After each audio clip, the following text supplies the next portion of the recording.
যারা বলবে আমরা শরিয়া আইনে বিশ্বাসী না, শরীয়তের আইনে আমরা বিশ্বাসী না, এই কথা যে বলবে ওই ব্যক্তি মুরতাদ হয়ে যাবে। ওই ব্যক্তি কখনো জান্নাতে যাইতে পারবে না, ওই ব্যক্তির নাম মুসলমানের খাতায়ও থাকতে পারে না।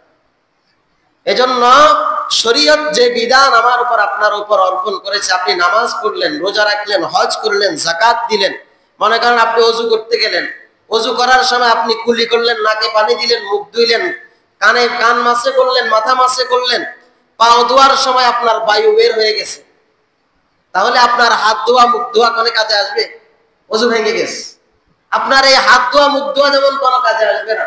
আপনি নামাজ পড়লেন, রোজা রাখলেন, হজ করলেন, যাকাত দিলেন, কিন্তু আপনি সুদ আদান প্রদান করেন, আপনি সুদ খান, সুদ দেন, আপনি সুদের সাক্ষী, ওই বায়ু বাহির হওয়ার মতো বায়ু বাহির হওয়ার কারণে আপনার হাত ধোয়া মুখ ধোয়া যেমন কোনো কাজে আসলো না, আপনার নামাজ, রোজা, হজ, যাকাত এই সুদ খাওয়ার কারণে, হালালকে হালাল মনে না করার কারণে, হারামকে হারাম ভেবে এটাকে ছেড়ে না দেওয়ার কারণে আপনার এই নামাজ, এই রোজা, হজ, যাকাত কিছু আল্লাহর দরবারে কবুল হবে।